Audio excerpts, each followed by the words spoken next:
story. Suella Braverman has sparked a fresh cabinet row by accusing the police of showing favouritism to causes such as Black Lives Matter, whilst refusing to protect Armistice Day. Downing Street says the Prime Minister retains full confidence in the Home Secretary, but it confirmed it would be investigating how her controversial newspaper article came to be published, as it wasn't cleared by Number 10.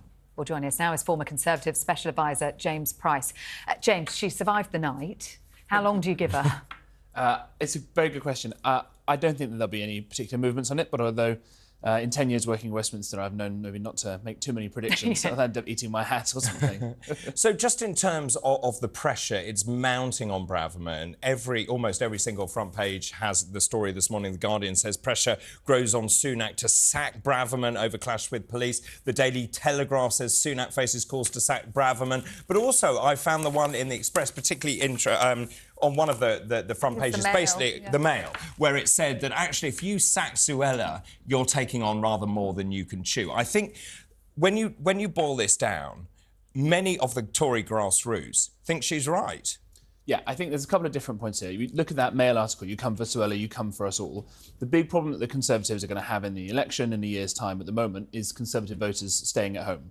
Right, there's been all this sort of psychodrama that we've all got very fed up with, people coming and going, different prime ministers, all the rest of it. And we've seen with by-election results as well, people wanting just to stay at home. And the part of the base that Suella really appeals to, lots and lots of people, probably lots of people actually watching here today, will be even more turned off if she does go. But I think it goes to a deeper problem here, that we're wanting to talk about who signed off this article and all the rest of it. And I think that we run the risk of losing the wood for the trees, but the much bigger issues are the tens of thousands of people week after week who are going around and marching. And we've got the right to protest, that's all very important. But at the same time, there's a lot of really unsavoury people in these crowds. The public doesn't have much confidence in the police. And after the couple of years that they've had, I think it's fair enough for the Home Secretary to call out some scrutiny on them. I mean, this could go one of two ways this weekend, couldn't it? It could all go off without incident. There have been concessions made, timings of the marches staying away from the Armistice Day commemorations, for example, and it could all be OK.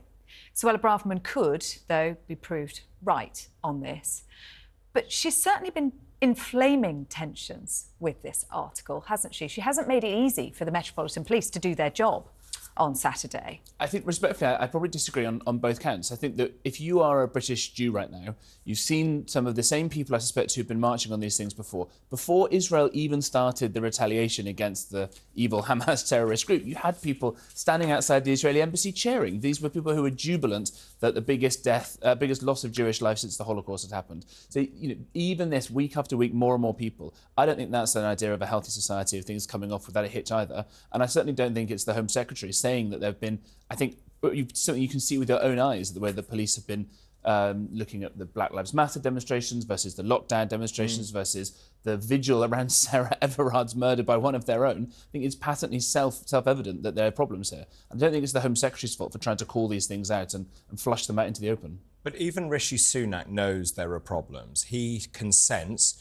the fear that Jewish people have in this country. The fact is there is growing unease about what is going on. As you rightly say, there are people who are marching. I think many of them actually don't know quite why they're marching. I think also it has been infiltrated. At the same time, there is real concern that what the press are calling right-wing groups will take matters into their own hands by protecting those war memorials. I think Suella Braverman is absolutely right to point this out. Even Rishi Sunak himself has written to Sir Mark Rowley to say, you need to reconsider this. Yeah, I think that's absolutely right. I think the Prime Minister has been very strong on this, by and large, across the board, flying out to Israel, showing all that kind of support. And these things are difficult. You've got a lot of death threats that come from all these things. My old boss, Nadim Zahawi, has received these kind of things as well, just for daring to say that Israel has a right to defend itself. It's a really horrible situation. The EDL and these sorts of horrible groups will jump on any kind of rally. And the whole idea of this far-right thing, remember Nick Griffin, that scumbag from around the BNP? He's on the side of Hamas. He's saying, yeah, it's good if you go and look at some of the stuff that he's saying.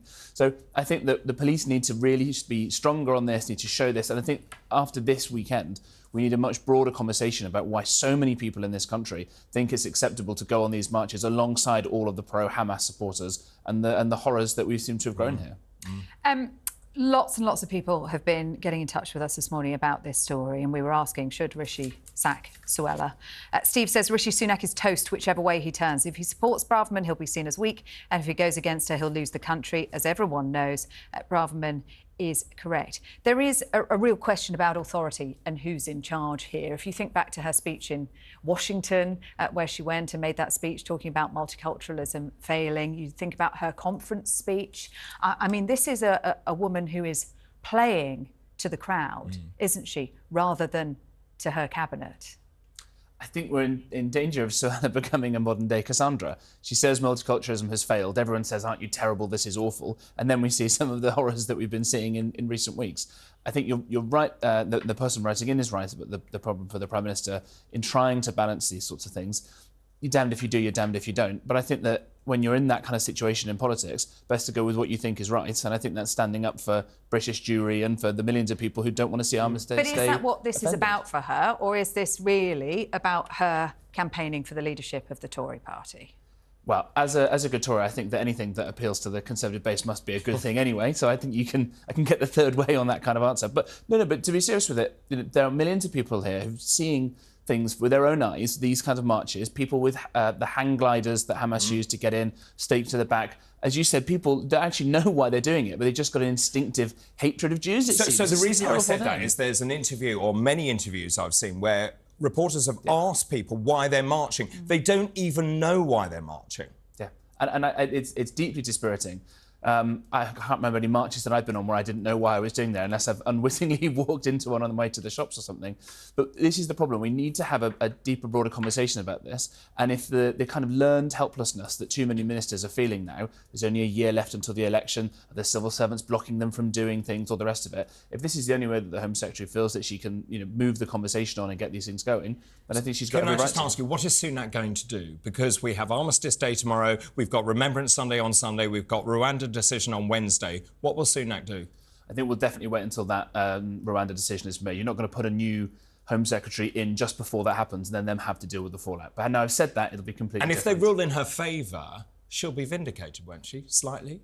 I think so. I think that would give a real shot in the arm. And you see Germany is starting to look at Rwanda-style systems as well. And if we find that there are lots of foreign people, criminals who are in these marches being deported, will suddenly make some of the problem go away, perhaps. James, thank you.